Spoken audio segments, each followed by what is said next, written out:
എന്താണ് കർക്കിടകം? ഈ കാലത്തിൻ്റെ പ്രത്യേകത എന്താണ്? പറഞ്ഞുതരാം. ഉത്തരായനത്തിലെ ചൂടിൻ്റെ ആധിക്യം കാരണം ശരീരശോഷണം സംഭവിക്കുന്നു. അതായത് പ്രകൃതി മനുഷ്യനിൽ നിന്നും ഊർജം വലിച്ചെടുക്കുന്നു. ഇതിനെ ആദാനകാലമെന്നും പറയും.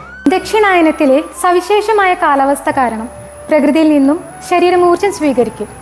ഇത് വിസർഗകാലമാകുന്നു. ഇതിൻ്റെ മധ്യഭാഗത്ത് അഥവാ സന്ധ്യ സമയത്ത് ശരീരത്തിൻ്റെയും അഗ്നിയുടെയും ബലം കുറയുന്നു.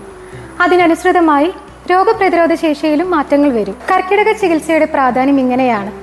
ഉത്തരായനത്തിലെ കൊടും ചൂടും അതിനുശേഷം വരുന്ന പെട്ടെന്നുള്ള മഴയും ശരീരത്തിൽ ത്രിദോഷകോപമുണ്ടാക്കുന്നു. ഇതുമൂലം ദുഷിച്ചുപോയ ശരീരവ്യവസ്ഥകൾക്ക് സുരക്ഷയേകുവാൻ സുദൃഢമായൊരു കവചമൊരുക്കുകയാണ് കർക്കിടക ചികിത്സ. അതിനെ ബാധിക്കുന്ന രോഗങ്ങളും അതിന് ചെയ്യേണ്ട ചികിത്സാ രീതികളും വ്യത്യസ്തമാണ്. പാരമ്പര്യത്തിൻ്റെ തനിമ ഒട്ടും ചോരാതെ കർക്കിടക ചികിത്സ ചെയ്യേണ്ട സജ്ജീകരണങ്ങൾ SPM ആയുറിൽ ഒരുക്കിയിട്ടുണ്ട്.